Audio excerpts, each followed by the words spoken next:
할렐루야. 주님께서 성도 여러분을 사랑하십니다. 오늘도 예비하신 놀라운 하나님의 축복이 우리 모든 성도님의 심령 위에 충만히 임하게 될 줄 믿습니다. 주님을 기쁘시게 찬양한 12교구의 찬양에 감사드리고 주님 이름으로 축복합니다. 오늘 우리가 귀한 강사님을 모셨습니다. 오늘 말씀을 증거하실 강사 목사님은 정홍은 목사님이십니다. 정홍은 목사님은 밴쿠버 순복음교회 담임 목사를 역임하시고 여의도 순복음교회 목회 비서실장을 역임하고 여의도 순복음교회 방송국장을 역임했습니다. 순복음 가족신문 사장을 역임하시고 현재 순복음 성동교회 담임 목사로 심호하고 계십니다. 이제 정홍 목사님 나오실 때 할렐루야로 하나님께 영광 돌리고 큰 박수로 맞이하겠습니다. 할렐루야.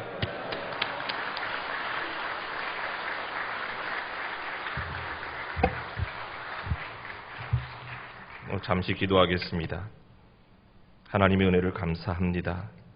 대망의 새해를 열어주시고 이 신년벽도 시간을 구별하여 하나님 앞에 예배하고 영광 올려드립니다.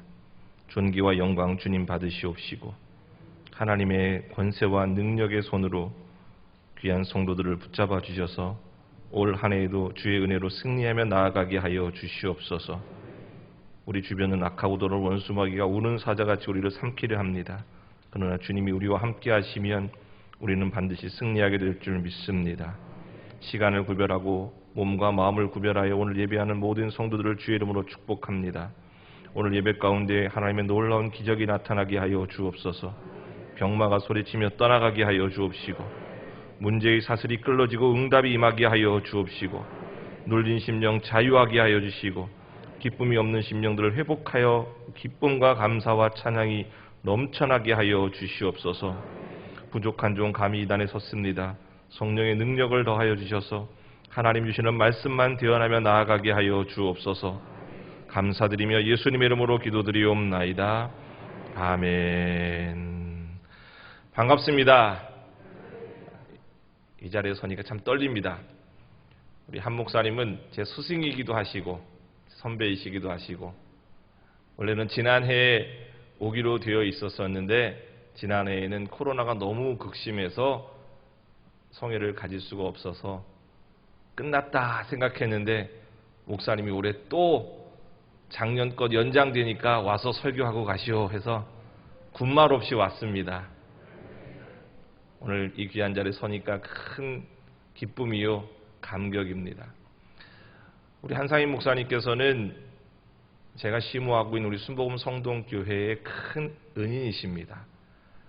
저희 교회가 자체 건물을 성전을 갖지 못하고 임대교회로 있다가 한 목사님 계실 때 교회를 이제 주영기 목사님하고 잘 협의하고 우리 성도님들의 마음을 모두어서 교회를 지금 있는 곳으로 매입을 하여서 이전을 하게 됩니다.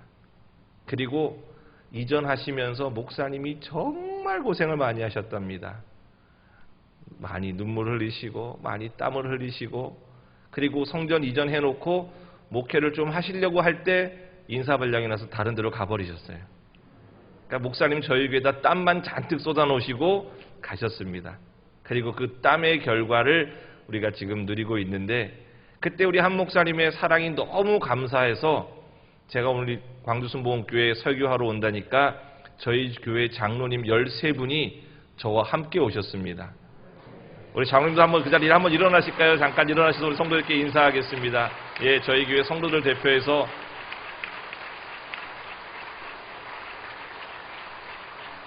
어떻게 박수를 저보다 더 받으시는 것 같아요? 우리 성도님들께서 감사의 마음을 우리 장로님들께 전해드리고 장로님들이 대표로 우리 한 목사님께 또 이 귀한 광주 순복음교회 감사의 마음을 전하면서 이렇게 왔습니다. 오늘도 살아계신 우리 하나님의 크신 은혜와 하나님의 축복이 여러분들 가운데 함께하기를 주의 이름으로 축원합니다. 전후좌우 계신 분들과 같이 한번 인사하기 원합니다. 우리는 주님 안에서 잘 됩니다. 한 번 더 인사하겠습니다. 광주 순복음교회는 올해 반드시 부흥합니다. 믿으십니까? 하나님의 크신 은혜가 이 재단 가운데 함께하고 있을 줄 믿습니다. 오늘은 형통함의 복을 받읍시다라는 제목으로 함께 하나님의 말씀을 나누겠습니다. 목사님께서 소개하신 것처럼 저는 2005년부터 2016년까지 약 11년 6개월 정도를 캐나다에 있는 밴쿠버에서 사역을 하다가 들어왔습니다. 밴쿠버에서 성도님들과 같이 신앙생활을 하고 있는데 우리 성도님들 신방을 합니다. 근데 대부분 우리 한국도 요즘은 자영업을 하시고 일하시는 분들이 많지만 이민 사회는 더 특별히 일하시는 분들이 많습니다. 저희 교회 집사님 한 분이 부부가 우리로 치면 시내 한복판 다운타운에 있는 고층 건물 지하에서 조그만 가게를 하나 하십니다. 스모크샵을 하십니다. 그 스모크샵이 뭐냐 하면은 그 조그만 가게에서 주로 파는 것이 담배, 껌 또는 뭐 쿠키, 그다음에 버스표 이런 것들을 파는 정말 조그매요. 한 2-3평 남짓 되는 작은 공간입니다. 신방을 가면은 앉을 데도 없어요. 서서 이렇게 카운터 앞에 있고 저는 카운터 밖에 있고 카운터 안에 있고 부부가 그렇게 있으면 거기 서서 말씀 잠깐 읽고 기도하는데 사람들이 계속 오니까 기도하고 말씀 보는 것도 쉽지 않습니다. 그래서 신방이라 그러면 서가지고 성경 한 구절 읽고 그냥 잠시 기도해주고 오는데 그 부인 집사님이 목사님 우리 가게에 신방 오셨으니까 내가 목사님 뭐 하나 드릴게요. 특별히 드릴 거는 없고요. 이거 하나 드릴게 하고 주시는데 보니까 그 가게에서 뭘 하냐면 복권을 판매합니다. 우리나라 로또 같은 식으로 거기는 649이라 그럽니다. 49자리 중에서 6자리를 맞추는 겁니다. 근데 그 649 복권을 하나를 이렇게 뽑아주면서 목사님 이게 지금 3번이 유찰이 돼가지고 당첨자가 없어서 당첨 상금이 2월이 됐습니다. 그래서 거기 보니까 이렇게 당첨 상금이 붙어 있어요. 1등 상금이 34.5 밀리언, 한국 돈으로 치면 약 300억 정도가 됩니다. 토요일 날 이제 오후 8시에 추첨을 하는데 목사님 이거 가지고 계시면 혹시 압니까? 1등 될지. 그래가지고 저한테 그 복권을 이렇게 뽑아가지고 주는 거예요. 제가 이렇게 가져갔던 성경책 속에다가 복권을 이렇게 탁 집어넣어놓고 집에 오자마자 쥐야 345만 불이랍니다. 한국 돈으로 300억인데 한국은 복권이 되면은 세금을 떼갑니다. 그런데 캐나다는 세금을 안 떼가요. 그러니까 300억이 오롯이 다 제가 가질 수 있는 겁니다. 이미 복권을 받고 차를 타고 집에 오는 동안에 저는 이미 1등 당첨이 됐습니다. 1등 당첨이 되면 뭘 하지? 교회 지붕에 물이 새는데 지붕을 바꿔야 되는가? 카펫을 바꿔야 되는가? 주차장을 깔아야 되는가? 교육관을 져야 되느냐? 하나님 되기만 되면 내가 아주 그냥 그럴싸하게 하겠습니다. 하루가 가고 이틀이 가고 사흘이 되고 드디어 토요일 오후가 됩니다. 이제 한 2-3시간 있으면 추첨을 하는데 마음이 막 방망이질 치는 거예요. 벌써 된 것 같습니다. 여러분 됐겠습니까? 안 됐겠습니까? 어떻게 남 안 되는 걸 이렇게 좋아하세요? 그냥 말이라도 됐습니다. 그랬으면 얼마나 기분이 좋겠습니까? 근데 안 돼요. 아주 끝자리 하나도 안 맞고 어쩌면 그렇게 쏙쏙쏙쏙 피해가면서 그 안 된 결과를 탁 보면서 하나님 앞에 하나님 아니 내가 이거 가지고 내가 집을 산다 그랬습니까? 차를 바꾼다 그랬습니까? 아니면 내 개인적으로 쓴다 그랬습니까? 하나님의 교회를 위해서 내가 카펫도 바꾸겠다 그러고 지붕도 고쳐주겠다 그러고 주차장도 정비하겠다고 하는데 하나님 이거 하나 탁 붙여놓으면 내가 성도들 앞에서 한번 큰 소리 빵 칠 수 있지 않겠습니까? 왜 이거 안 붙여주십니까? 거기에 대해는 하나님이 아무런 대답이 없으세요. 그래가지고 그거를 그냥 착착착착 찢으면서 제가 한 소리가 그러면 그렇지 내가 무슨 이런 큰 돈이 되겠냐. 사람들은 저마다 잘 살기를 원합니다. 여러분 목사도 잘 살기를 원합니다. 그런데 하나님도 여러분들이 잘 살기를 원하십니다. 지난 한 해 얼마나 많이 고생하셨습니까? 약 2년 동안 이 코로나로 수많은 어려움과 고난이 있었지만 그럼에도 불구하고 하나님은 대망의 새해를 우리에게 허락하시면서 우리에게 말씀하십니다. 내 영혼이 잘 되고 내가 범사가 잘 되고 강건하기를 원한다. 다른 말로 말하면 잘 살기를 원한다는 것입니다. 성경에는 형통이라는 말이 나옵니다. 히브리어는 토브라는 말을 쓰는데 이것은 잘 된다, 복된다, 좋은 일이 있다 그런 뜻입니다. 흔히 우리들은 잘 된다 그러면 예를 들어서 내 자녀가 좋은 학교에 진학을 했다, 대기업에 취직을 했다, 우리 집이 갑절 두곱절 올라가지고 집값을 팔았다, 아니면은 우리 사업이 다른 사람들 코로나 때문에 다 안 되는데 갑자기 일확천금을 맞았다, 뭐 이런 거 할 때 잘 된다라고 이야기할 수 있습니다. 물론 그런 것들도 잘 됩니다. 그러나 그러한 것보다 더 중요한 잘 되는 것이 있는데 그것이 무엇이냐? 우리는 그저 눈에 보여지게 되는 복의 현상이 아니라 그 복을 주고 계신 하나님과 우리가 온전히 하나 되어져 있는 것. 여러분, 이것이 바로 잘 되는 것입니다. 세상에 일확천금을 얻고도 저와 여러분들이 하나님과 떨어지면 그건 소용이 없는 것입니다. 그런데 진짜 중요한 것은 무엇이냐? 하나님과 함께하는 것. 내가 지금 힘들고 어려워도, 내가 지금 고난 가운데 있어도, 병든 가운데 있다 할지라도 여러분 그 마음속에 하나님이 함께 하시면 질병이 바뀌어지게 된다는 것, 어려움을 이겨나갈 수 있다는 것, 먹장구름 같은 구름이 거쳐지게 되고 밝은 태양이 비춰줄 수 있다는 것. 왜? 하나님이 우리와 함께 하시기 때문에. 여러분, 이것이 잘 되는 것을 믿으시기를 바랍니다. 하나님과 함께하는 것이 형통인 것입니다. 창세기 39장 2절에 보니까 요셉이 나옵니다. 요셉이 원치 않게 인신매매를 당하고 팔려나가게 됩니다. 은 20냥의 애굽의 노예로 팔려갑니다.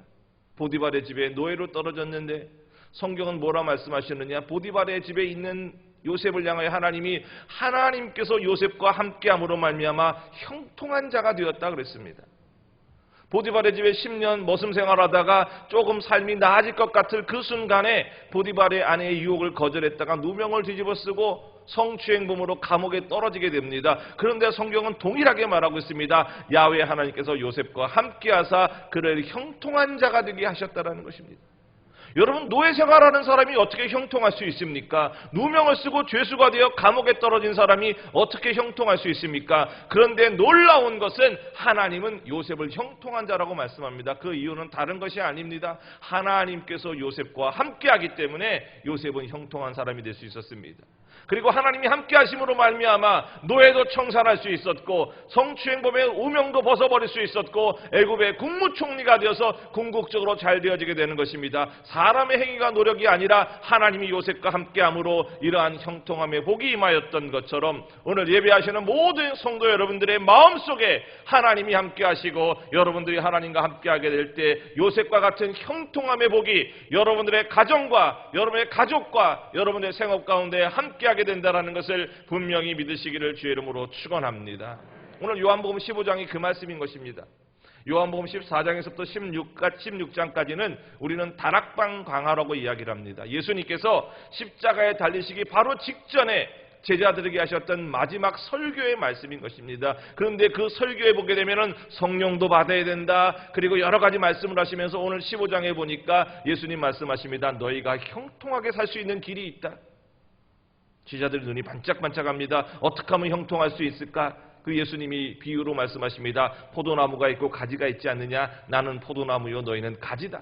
너희가 내 안에 내가 너희와 함께 있으면 그 사람은 열매를 많이 맺는다. 형통은 무엇이냐? 너희가 나와 함께하게 될 때 형통한 것이라 말씀하고 있습니다. 이제 내일이면은 십자가에 달려 돌아가실 수 있는 그러한 절제절명의 상황에서 예수님은 제자들에게 말씀하십니다. 너희는 이 땅 사랑하는 동안에 다른 것 의지하는 것이 아니라 다른 것 붙잡는 것이 아니라 예수 그리스도와 온전히 하나 되라 말씀하시는 것입니다. 그 예수님은 오늘 이 저녁 사랑하는 광주순복음교회 모든 성도들에게 동일하게 말씀하시는 것입니다. 이 풍랑 같은 인생의 수많은 고난과 어려움이 있지만 이때 우리가 이겨나갈 수 있는 유일한 힘은 무엇이냐? 생명의 근원이 되시고 복의 근원 되신 예수 그리스도를 내 마음 가운데 모시고 철저히 주님과 함께하게 될 때 저와 여러분은 형통한 사람이 되어져서 열매를 많이 맺게 될 것이고 요셉과 같은 은혜와 복을 받아 누리게 될 줄 믿습니다. 오늘 첫 번째로 우리가 살펴보기 원하는 것 한번 따라 말씀하겠습니다. 예수님은 우리의 생명의 근원이 되십니다. 우리의 생명의 근원은 다른 것이 아닙니다. 바로 예수님이신 것입니다. 오늘 요한복음 15장 5절은 이렇게 말씀합니다. 나는 포도나무요 너희는 가지라. 그가 내 안에 내가 그 안에 거하면 사람이 열매를 많이 맺나니 나를 떠나서는 너희가 아무것도 할 수 없느니라 그랬습니다. 뭔가를 조금 할 수 있는 것도 아닙니다. 주님 우리에게 분명히 말씀합니다. 나 떠나서는 아무것도 할 수 없다라는 것입니다. 그런데 마귀는 우리에게 와서 속삭입니다. 너희 왜 자꾸 하나님 앞에 속박받느냐? 독립해라는 것이죠. 창세기 3장을 보게 되면 인간의 타락의 모습이 나옵니다. 뱀으로 분장한 마귀가 사람들을 유혹하지요. 하와에 가서 이야기를 합니다. 하나님이 동산에 있는 것 아무것도 다 먹지 말라 하더냐? 하나님 그런 적 없습니다. 다 먹어라. 다스리고 정복해라. 누려라 말씀하셨지. 하나님 우리를 궁핍하게 만드는 분 아닙니다. 그런데 마귀가 와서 간교한 계략으로 하나님이 동산에 있는 거 다 먹지 말라 하더냐? 아니야. 먹어도 되는데. 그런데 선악과는 먹지 말래. 먹으면 죽을 까노라. 그때 마귀가 이야기를 합니다. 야, 하나님이 너희들한테 거짓말하는 거예요. 이걸 먹으면 너희의 눈이 밝아져서 하나님처럼 될 수 있어. 이건 먹으면 너희들이 하나님의 자리에 올라갈 수 있어. 하나님 굴레 안 받아도 하나님 속박 없이도 너희 자유롭게 너희 마음대로 살아갈 수 있어. 이거 먹으면 그런 일이 벌어진다니까.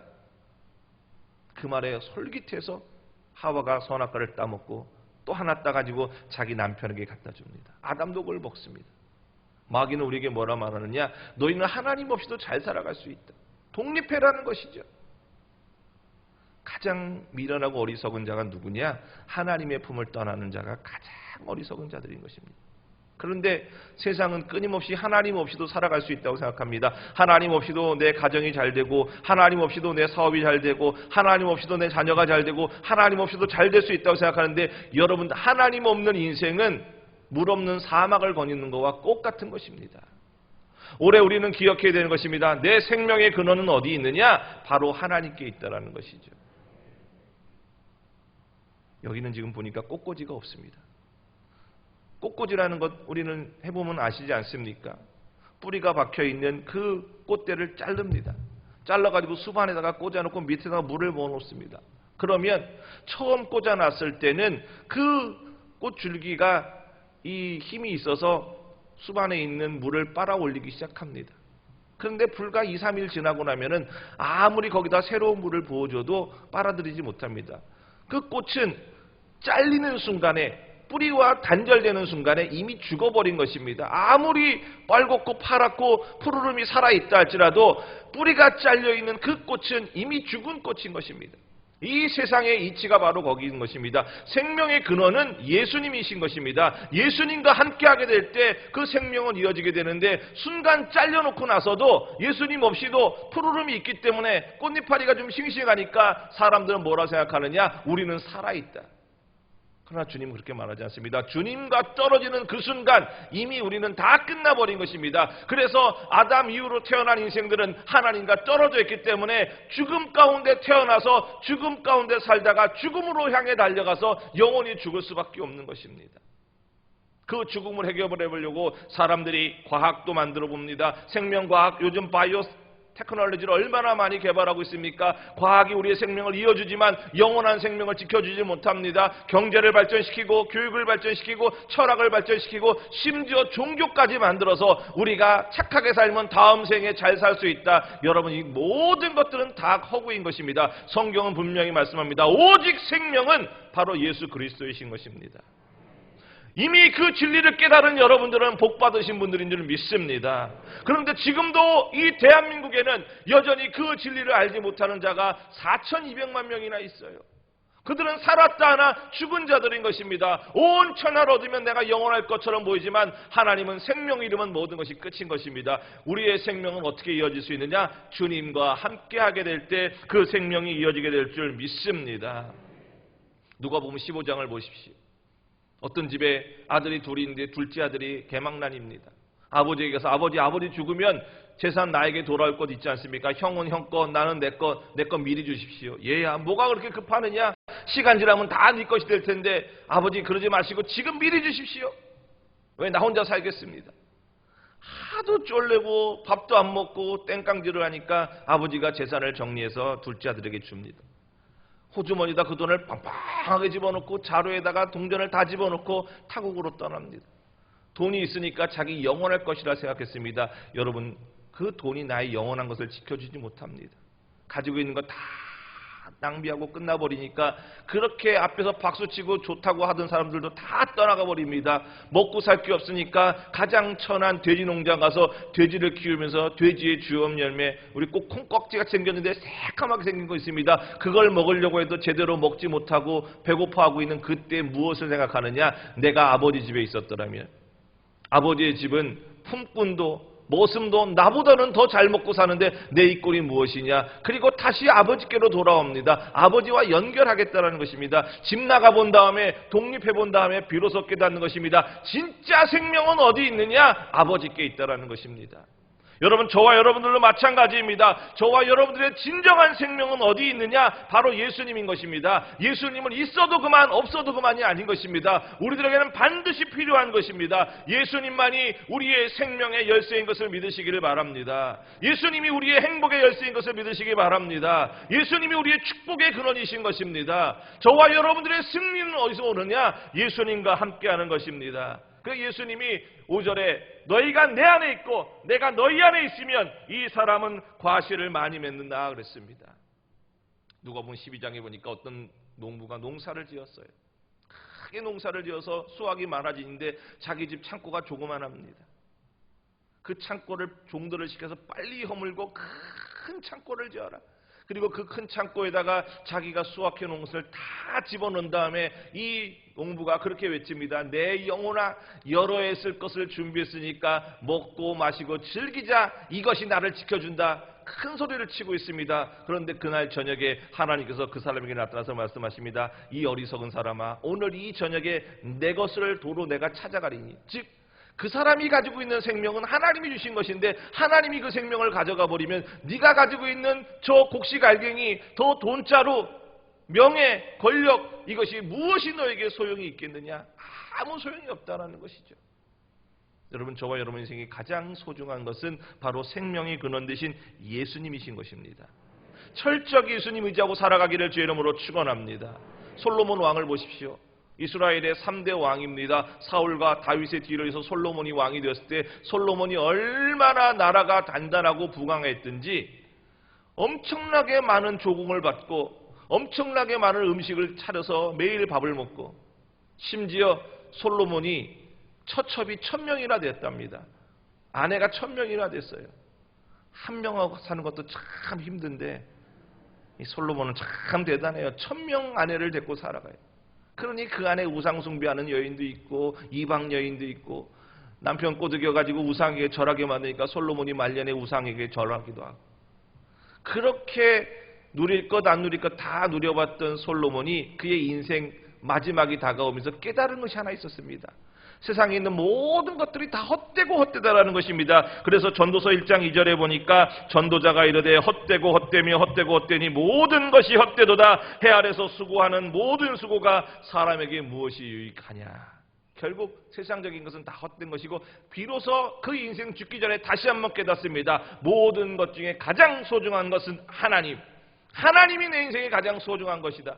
예수님도 마찬가지입니다. 너의 인생이 형통하기 원하느냐? 솔로몬처럼 처첩이 1000명이 있다고 형통한 것도 아니고, 상하 의자에 앉아서 금그릇에다 밥을 받아 먹는다고 형통한 것이 아니다. 비록 그렇지 못하다 할지라도 철저하게 하나님과 함께하게 될 때, 생명의 근 되신 하나님과 연결되어지게 될 때 너의 인생은 형통할 수 있다는 것입니다. 여러분, 날마다 점검해 보십시오. 여러분들은 지금 무엇을 추구하고 계십니까? 물론 돈도 필요합니다. 건강도 필요합니다. 명예도 필요합니다. 권세도 필요합니다. 그러나 그보다 더 중요한 것이 무엇이냐? 바로 나의 진정한 생명. 그 생명은 하나님이 우리에게 주시는 것이기에 생명의 근원 되신 주님과 늘 하나 되는 귀한 성도님들 다 되기를 주의 이름으로 축원합니다. 오늘 두 번째로 살펴보기 원하는 것, 생명의 근원 되신 주님이 우리의 생명이 되시면 따라 말씀하겠습니다. 우리는 주님과 철저하게 연결되겠습니다. 주님과 철저히 연결되어져야 되는 것입니다. 연결된다는 것이 과연 무엇입니까? 완벽하게 붙어있다는 것이에요. 이 붙어있다는 의미 속에는 끊임없이 교류가 이루어지고 있다는 것입니다. 여기 강대상이 있습니다. 강대상이 있고 여기 종이가 있습니다. 종이에다가 풀을 붙여가지고 이 종이를 강대상에다 붙여놓습니다. 그러면 우리는 종이하고 강대상이 붙어있기 때문에 연결된 것처럼 보입니다. 그런데 문제는 강대상이 종이에게 어떠한 영향도 미칠 수 없고 종이도 강대상에게 어떠한 영향도 미칠 수 없습니다. 그냥 풀로 붙어서 연결되어 있는 것처럼 신용만 하고 있지 아무런 교류가 일어나지 않습니다. 오늘 성경에서 저와 여러분들이 주님과 철저히 연결되라는 것은 이렇게 종이와 강대상처럼 그저 적당히 붙어서 겉모습으로는 연결되어 있는 그러한 모습이 아니라 온전히 연결되어져서 끊임없이 교류가 이루어져 나아가라는 것입니다. 주님의 생명이 우리 가운데 있어야 될 것이고 우리의 삶이 주님과 온전히 연결되어져서 주님과 하나 되는 것, 이것이 바로 연결되는 모습이라는 것입니다. 사람들은 어딘가에 연결되기를 원합니다. 그래서 학연을 따지기도 합니다. 어느 학교 나왔어요? 지역을 따지기도 합니다. 고향이 어디십니까? 광주이십니까? 전주이십니까? 서울입니까? 청주이십니까? 부산입니까? 그 지역에 따라서 지역 사람들끼리 모여가지고 서로 교류를 합니다. 세상 사람들은 어딘가에 항상 연결되기를 원해요. 그러나 저와 여러분들은 사람, 학연, 지연 이것이 아닙니다. 우리는 누구와 연결되어야 되느냐? 생명의 근원이 되신 주님과 연결되어야 될 줄 믿습니다. 주님께서 십자가 보혈을 말미암아 피로써 하나님과 우리를 연결시켜 놓으셨습니다. 그래서 하나님은 저와 여러분을 바라볼 때 우리를 먼저 보는 것이 아니라 독생자 예수님의 보혈을 보시는 것입니다. 예수님의 보혈로 말미암아 저와 여러분을 죄 용서하였고 저와 여러분들이 하나님과 연결했다. 주님은 십자가 보혈을 바라보시면서 우리와 하나 되었다. 그리고 우리도 마찬가지인 것입니다. 우리 같은 죄덩어리들이 어떻게 의로우신 하나님과 연결되어질 수 있느냐? 죄 없으신 예수님께서 십자가에 죽으시고 그 흘리신 보혈로 말미암아 우리의 손과 하나님의 손을 연결시켜 주셨기 때문에 우리는 하나님을 아버지라 부를 수 있고 우리는 하나님과 연결되어질 수 있는 것입니다. 여러분, 성도들의 가장 큰 축복은 사람과 연결되는 것이 아닙니다. 예수 그리스도와 연결되는 것, 하나님과 연결되어져서 친밀하게 하나님과 교통교제하는 것, 이것이 바로 진짜 성도들의 연결인 것을 꼭 믿으시기를 주의 이름으로 축원합니다. 하나님과 온전히 연결되어지게 될 때 성도들의 삶에는 능력이 나타나게 되는 것입니다. 성도들의 삶에 하나님의 놀라운 축복이 나타나는 것입니다. 내가 수십 년 교회를 다녀도 우리의 삶 가운데 어떠한 능력도 나타나지 않는다. 그 이유는 어찌 보면 강대상에 풀 발라 얹어놓은 종이와 같은 모습으로 우리가 신앙생활한 것 아닌가 싶습니다. 예수님의 제자들을 보십시오. 예수님에게 직접 선택을 받습니다. 예수님 제자 선택할 때 그냥 지나가다 아무나 선택한 거 아닙니다. 마가복음 1장에 보니까 예수님이 밤새도록 기도하십니다. 그리고 누가복음에도 보니까 예수님이 제자를 선택하기 전에 밤새 기도하시고 베드로, 야고보, 안드레, 요한 이런 제자들을 선택을 하십니다. 정말 신중하게 선택을 하셨는데 문제는 예수님은 제자들을 선택할 때 신중하게 선택하였고 정말 뜻깊게 선택을 했는데 제자들은 그러지 않았습니다. 그들은 주님을 따라다니긴 하였지만 그들의 신앙의 모습은 강대상에 풀 발라놓은 종이와 같은 모습이었습니다. 어떤 일이 벌어지느냐? 예수님께서 붙잡히게 되니까 제자들은 다 떠나가 버립니다. 수제자라고 예수님, 여기 있는 사람들이 예수님을 다 배반해서 나는 절대로 예수님을 배반하지 않겠습니다라고 큰 소리 뻥뻥 쳤던 베드로는 여자아이 하나 와가지고 당신 예수 제자지? 아니야. 당신 예수 따라다니는 거 내가 본 것 같은데? 아니라니까. 당신 예수 제자 맞잖아. 세 번째는 예수님을 저주하고 부인합니다. 왜 이런 일들이 벌어집니까? 예수님과 3년 반 동안 다니면서 수많은 기적을 봅니다. 수많은 전도 여행을 다니게 됩니다. 같이 먹습니다. 같이 잡니다. 그들의 모습 속에 예수 그리스도의 모습이 없는 것 아니었어요. 심지어 마가복음 9장에 보니까 베드로와 요한과 야고보는 변화산 꼭대기에 올라가서 예수님이 영광의 모습으로 바뀌어지는 것까지 다 보았습니다. 그리고 예수님, 이곳에 초막셋을 지어서 하나는 예수님을 위해서, 하나는 모세를 위해서, 하나는 엘리야를 위해서 초막셋을 짓고 우리 여기서 날마다 황혼병을 누리게 하여 주십시오. 그렇게 예배의 감격도 있은 것 같았습니다. 그런데 엄밀하게 따지고 보면 베드로는 예수님과 온전히 연결되어 있지 못했었습니다. 그러니까 예수님이 붙잡혀서 문코를 당할 때 예수님 부인하고 떠나가 버리잖아요. 그런데 그 베드로의 모습이 확 바뀌어지는 계기가 있습니다. 언제 바뀌어지게 되느냐? 사도행전 2장에 성령 체험하고 난 다음에.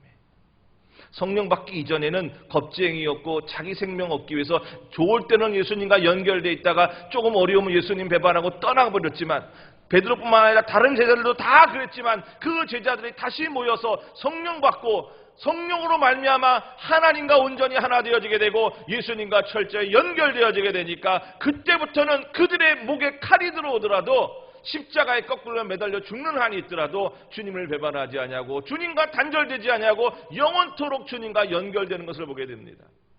여러분, 놀라운 것은 저와 여러분들이 주님과 온전히 연결되어지게 될 때 저와 여러분들은 상생기류를 타고 날마다 귀하고 아름다운 자로 발전되어져 나가게 될 줄 믿습니다. 하늘에 나는 연을 보십시오.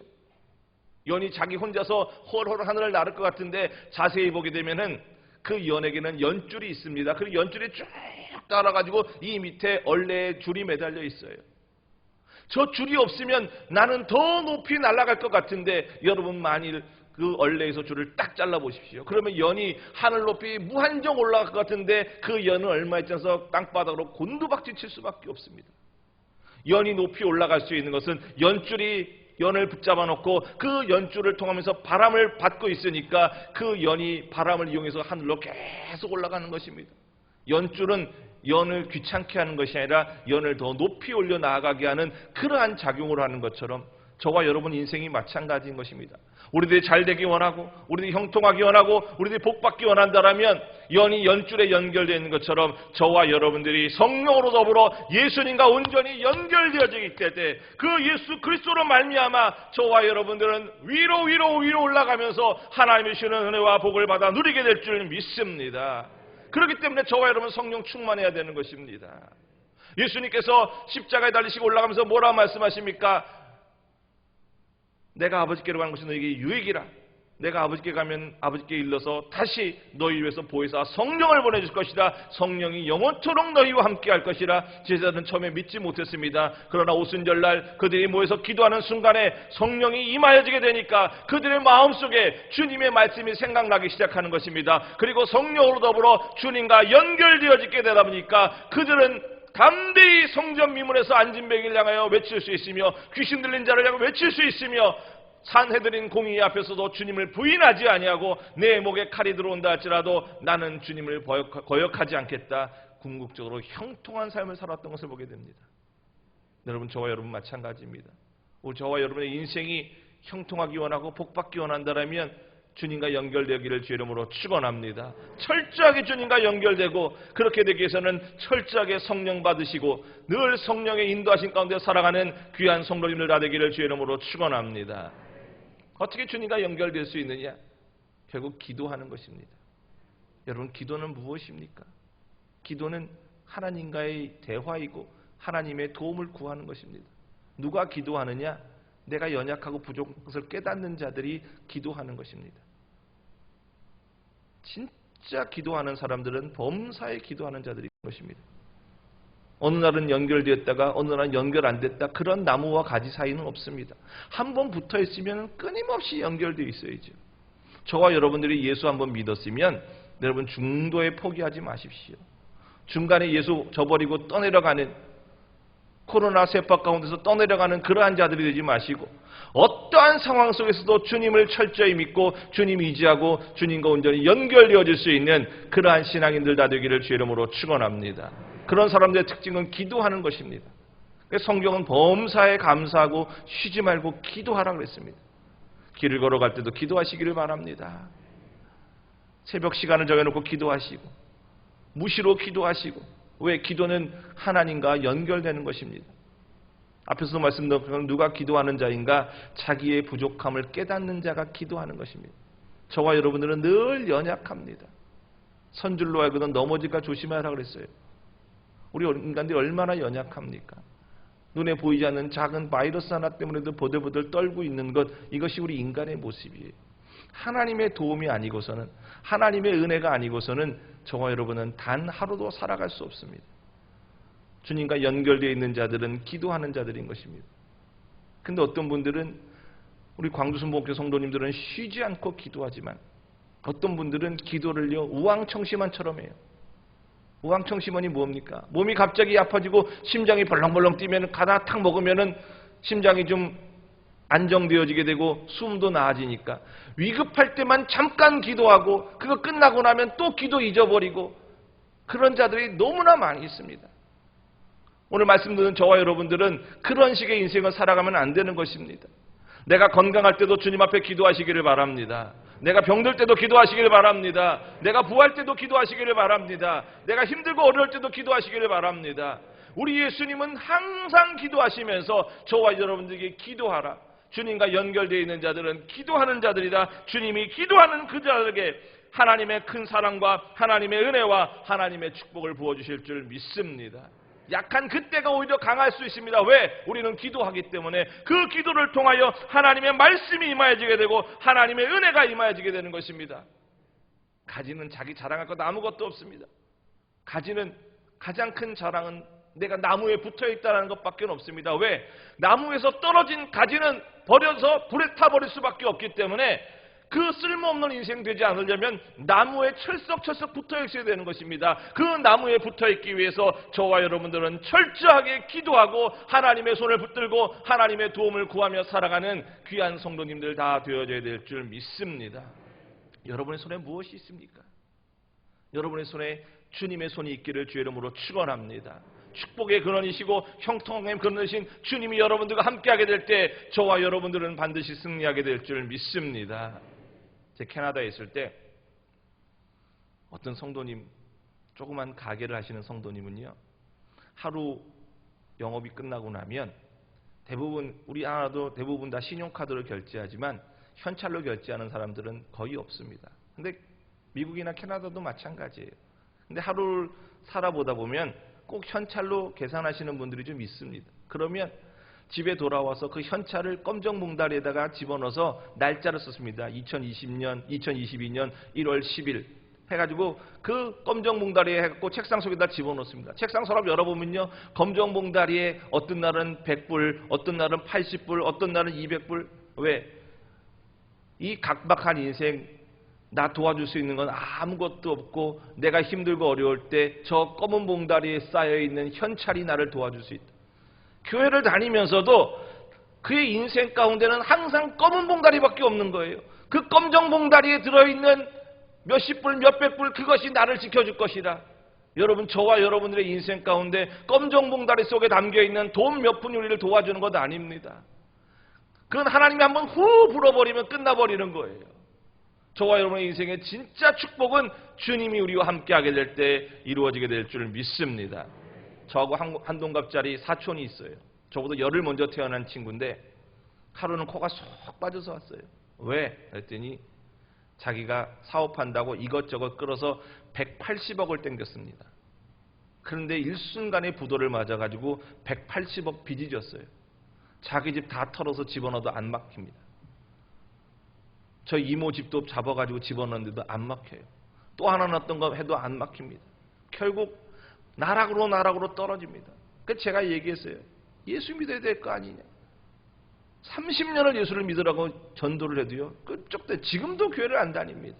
예수 믿어 그러면 그런 얘기 하지 마 그래요. 여러분, 참 어떤 때 보면 답답합니다. 저희 가족이지만 우리 인생 가운데 가장 소중한 것은 어디 있느냐. 180억 돈보다 더 소중한 생명의 근원 되신 주님이 우리와 연결되어지게 될 때 그 주님으로 말미암아 우리는 잘되는 역사가 이루어지게 될 줄 믿습니다. 그렇기 때문에 세 번째로 오늘 우리가 살펴보기 원하는 것은 주님과 연결되면 따라 말씀하겠습니다. 풍성한 삶의 열매를 맺게 됩니다. 풍성한 열매를 맺는 거예요. 하나님은 저와 여러분들에게 인색하게 주시는 분이 아니십니다. 주님이 역사하시면 항상 풍성한 복이 임하게 되는 것입니다. 오늘 본문 8절은 분명히 말씀합니다. 너희가 열매를 많이 맺어. 주님은 열매를 맺되 조금 맺기를 원하지 않습니다. 열매를 많이 맺기를 원하고 계시는 것입니다. 요한복음 6장을 보게 되면 벳세다 광야에서 예수님께서 부흥 집회를 하시고 저녁에 사람들이 시장할 때 뱃속에서 꼬르륵 꼬르륵 소리가 나니까 제자들에게 말씀합니다. 너희가 먹을 것을 저들에게 주라. 아이고, 예수님 여기 먹을 게 어디 있습니까? 이 사람들에게 한 입씩만 줘도 200데나리온이 필요한데 지금 우리는 그 돈도 없고요. 떡 살 데도 없습니다. 안 됩니다. 돌려보냅시다. 근데 주님 뭐라 말씀하십니까? 아니다. 너희가 주라는 거예요. 그때 안드레가 조그만 아이 도시락을 가져오는데 보니까 요만한 보리떡 5개와 손가락만한 물고기 2마리를 가져옵니다. 그러면서 주님 이것밖에 없는데 무엇이 되겠습니까? 그런데 주님께서 그것을 가지고 하늘을 향하여 기도하신 다음에 떼어주게 될 때 떼어주는데 남자만 5,000명, 부녀자와 노인과 어린아이까지 배불리 먹고 성경은 분명히 말씀합니다. 12광주리가 남게 되었다 그랬습니다. 근데 저는 이 구절을 읽을 때마다 항상 기적 중에 최고 기적은 어디서 나오느냐? 도대체 그 광주리 12개는 어디서 나타났는가? 그게 제일 기적이에요. 사람들이 떡이 남을 것이라고 생각하고 12광주리를 가져왔는가? 그런데 성경은 분명히 말씀하는데 12바구니가 남았더라 그랬어요. 분명한 것은 요만한 것 가지고 어린아이 하나도 먹을 수 없는 것을 남자만 5,000명, 부녀자와 노인과 어린아이까지 수만 명이 먹었다라는 것도 감사한 것이고 또 12바구니가 남은 것도 감사한 것이고 남을 줄 알고 어디서 바구니가 생겼다는 것 자체도 놀라운 일이고 주님의 기적은 놀라운 것밖에 없습니다. 그런데 저와 여러분의 인생에 이 놀라운 일들이 벌어질 수 있습니다. 왜? 생명의 그릇인 주님이 우리와 함께 하시고 저와 여러분들이 주님과 철저히 연결되어지게 될 때 이 벳세다 광야의 12바구니의 기적이 여러분들의 삶 가운데도 넘치게 나타나지게 될 줄 믿습니다. 지금 여러분의 형편이 어떻습니까? 지금 여러분의 상황이 어떻습니까? 주님은 째째한 분 아닙니다. 열매를 많이 맺는다 그랬습니다. 그 많은 열매를 통하여 하나님께 영광이 나타나지게 될 줄 믿습니다. 열왕기상 17장을 보십시오. 북왕국 이스라엘에 기근이 듭니다. 3년 6개월 동안 기근이 들어요. 어찌 보면 우리 상황과 똑같습니다. 코로나가 3년째 이어지면서 저와 여러분의 인생이 3년 6개월 기근이 있는 이 북왕국 상황과 꼭 같습니다. 그 동네에 사레따 지역에 한 과부가 있는데 가루통을 긁어보니까 가루가 요거밖에 남지 않습니다. 기름을 보니까 기름병 아무것도 없어요. 뒤집어 놓으면 몇 방울 떨어질 것 같습니다. 동네에 나와가지고 나뭇가지 몇 개를 주워서 그것을 가지고 불을 피우고 반죽하여서 그것을 구워서 과자로 만들어서 아들 하나 주고 자기 하나 먹고 이제는 굶어 죽어야 되겠다 하고 있는데 엘리야가 나타납니다. 나에게 먹을 것을 좀 달라. 먹을 것이 없어. 우리 가루통에 정말 요만큼밖에 가루가 없어. 기름병에 기름 2-3방울밖에 없습니다. 이것으로 빚어가지고 과자 구워서 아들 하나 주고 나 하나 주고 먹고 끝나버리려고 합니다. 그때 엘리야가 얘기합니다. 그렇게 하기 전에 나 먼저 좀 주라. 이보시오, 우리 이거밖에 없어. 알긴 아는데 나 먼저 하나 주시오. 그 어머니가 할 수 없어서 과자를 구워가지고 하나를 엘리야를 주니까 옆에 있는 아들이 막 울어댑니다. 엄마, 내 것을 왜 저 아저씨 줘? 그럼 나는 어떡하라고? 엄마가 자기 것을 툭 자르는데 90%를 아들을 주고 자기는 10%. 겨우 부스러기 입에다 집어넣으면서 이제는 그나마 이것도 제대로 맛보지도 못하고 죽게 생겼다 하는 그때 성경은 어떤 일이 벌어지느냐? 하나님께서 그 가정에 축복을 하시매 기근이 끝나는 그날까지 가루통에 가루가 마르지 아니하고 기름병에 기름이 끊이지 아니하는 하나님의 은혜와 하나님의 축복이 부어지게 된 줄 믿습니다. 하나님은 저와 여러분들에게 하나님과 연결되어지는 사람들이 굶어 죽거나 병들어 죽거나 힘들고 고통 가운데 근심하며 사는 걸 원하지 않습니다. 그렇기 때문에 하나님 우리에게 뭐라 말씀하시느냐? 사랑하는 자여, 즉 하나님과 온전히 연결되어지게 될 때 내 영혼이 잘된 같이 우리가 하나님과 온전히 하나 되어서 철저하게 믿음의 사람이 될 때 영혼이 잘됨 같이 범사가 잘되고 강건한 그러한 삼박자의 축복을 너에게 허락하겠다라고 주님은 말씀하고 계시는 것입니다. 여러분, 그 축복이 올 한 해 여러분들 가운데 가득하기를 바랍니다. 그 복을 받아 누리며 날마다 간증할 수 있는 여러분들 다 되기를 주의 이름으로 축원합니다. 저와 여러분들이 열매를 많이 맺으면 어떤 일이 벌어지느냐? 하나님이 기뻐하시는 것입니다. 하나님 백성들이 예수 믿고 하나님의 은혜 가운데 거하다 보니까 하나님께서 저와 여러분의 복을 주셔서 저와 여러분의 지경이 넓어지게 되는 것입니다. 형통하게 되는 것입니다. 풍성한 열매를 맺음으로 말미암아 하나님이 기뻐하시는 것입니다. 올해 이러한 복을 많이 받아 누리신 귀한 여러분들 다 되기를 주의 이름으로 축원합니다. 또 저와 여러분들은 열매를 맺어야 되는데 그 열매가 무엇이냐? 바로 예수님의 열매인 것입니다. 예수 믿는 사람들로서 아름다운 인격의 열매를 많이 맺으시기를 바랍니다. 저와 여러분들은 걸어다니는 홍보맨들입니다. 베드로전서 2장 9절은 분명히 말씀합니다. 너희는 택하신 족속이요 왕같은 제사장들이요 거룩한 나라요 그의 소유된 백성이니 이는 너희를 어두운 데서 불러내어 빛 가운데 거하며 하나님의 거룩한 덕을 선전하게 하기 위함이라 그랬습니다. 저와 여러분들의 원래의 본분은 어두운 데에 있었습니다. 그 어두운 데서 하나님 우리를 건져내 주셨습니다. 빛 가운데 들어오게 하셨습니다. 그러면서 주님은 너희는 택하신 족속이다. 왕같은 제사장들이다. 거룩한 나라다. 하나님의 소유된 백성들이다. 자부심을 가지고 살아라. 여러분 지금 힘들고 어려워도 늘 이렇게 어깨를 움츠리고 땅만 쳐다보는 자가 되지 마시고 그럼에도 불구하고 주님이 나와 함께한다. 가슴을 활짝 펴시고 주님을 담대히 바라보시고 크게 선포하며 나는 주님의 이름으로 잘된다, 형통한다, 나는 승리한다를 고백할 수 있는 여러분들 다 되기를 주의 이름으로 축원합니다. 사도행전 27장을 보십시오. 알렉산드리아호를 타고 바다를 지나 지중해를 지나서 로마로 가려는 276명이 갑자기 유라굴로 광풍을 만납니다. 캄캄한 밤에 2주 동안 이리 밀리고 저리 밀리면서 살 소망을 얻게 됩니다. 배에 짐이 잔뜩 실려 있었습니다. 이것 가지고 갖다 팔면 로마에 가서 큰 돈을 벌 것이라 생각하던 상인들이 있었는데 자기 살기 위해서 그 짐들을 전부 바다에 던져버리게 됩니다. 살기 위해서. 그런데도 어떠한 일도 변화되지 않습니다. 선원들은 그 배를 조종하던 모든 기구들을 다 바다에 던져버리게 됩니다. 그래도 풍랑이 멎어주지 않습니다. 그곳에 타고 있던 사람들은 전부 다 이제는 우리는 죽었구나 끝났구나 하면서 소망도 바다에 다 던져버리게 되고 희망이 없을 그때에 사도 바울이 그 알렉산드리아호에서 아무 희망도 없던 사람들 앞에 서서 담대히 외치고 있습니다. 여러분들이 걱정하지 마십시오. 우리가 지금 버릴 것은 저 짐이고 배의 기구들이지만 우리의 목숨은 지켜주겠습니다. 사람들이 초롱초롱한 눈으로 쳐다봅니다. 어떻게 저런 말 할 수 있느냐? 나의 속한 바 내가 믿는 하나님이 어젯밤에 사자를 통하여 말씀하셨습니다. 바울아 너는 반드시 살아나갈 것이고 너는 로마의 황제 시저 앞에 설 것이나 네가 시저 앞에 서는 그날까지 네 생명을 내가 지켜주겠다. 나에게 말씀하신 그 하나님을 나는 믿습니다. 그렇기 때문에 여러분들이요 하나님 나에게 말씀하신 건 나는 반드시 이루어지는 것을 알고 있기 때문에 낙심하지 마십시오. 두려워하지 마십시오. 하나님 우리를 살려줄 것입니다.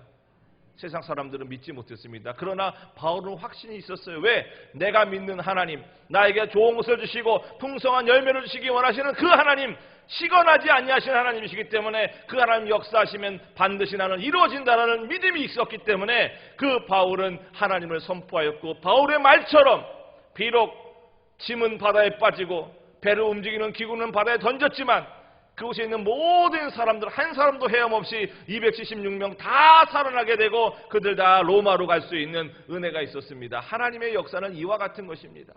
저와 여러분의 인생이 이 힘들고 어려운 사렙다 과부 같은 모습이 있다 할지라도 유라굴로 광풍을 만난 이 배의 사람들 같이 보인다 할지라도 저와 여러분들이 광야에서 먹을 것 없이 보인다 할지라도 주님이 우리와 함께 하시면 주님은 저와 여러분들이 아름답게 승리할 수 있도록 복을 허락하시기 때문에 저와 여러분들은 철저하게 예수 믿는 자들로서 예수의 열매를 많이 맺고 나아가기를 주의 이름으로 축원합니다. 부정적인 말을 끊어버리기를 주의 이름으로 축원합니다. 원망과 절망을 끊어버리기를 주의 이름으로 축원합니다. 낙심하는 말을 포기하시기를 바랍니다. 저와 여러분들은 어떠한 상황 속에서도 주님이 나와 함께하기 때문에 나는 주님 안에서 할 수 있다. 주님 안에서 하면 된다. 주님 안에서 해보자. 주님 안에서 나는 반드시 승리할 수 있다. 늘 예수 그리스도의 그 아름다운 모습을 닮아갈 수 있는 귀한 성도를 다 되기를 주의 이름으로 축원합니다.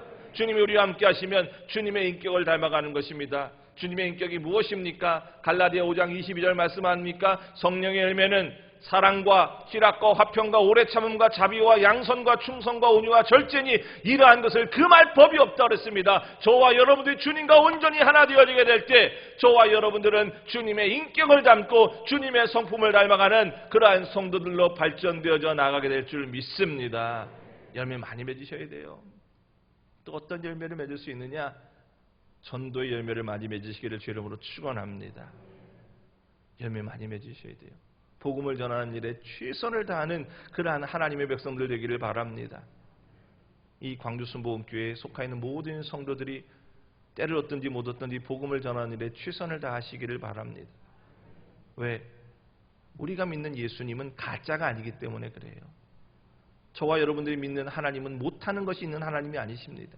온 우주 만물을 지으시고 인간의 생사복을 주관하시고 저와 여러분들에게 풍성한 삶의 열매 그리고 인격의 열매를 풍성히 맺게 하시는 분이 바로 하나님이신데 그 하나님은 진짜인 것입니다. 그 진짜 하나님을 내가 체험하였으면 저와 여러분들은 내 생명을 다하여 오래 그 주님을 날마다 증거하심으로 말미암아 전도의 열매, 사역의 열매를 아름답게 맺을 수 있는 귀한 하나님의 백성들 다 되기를 주님의 이름으로 축원합니다.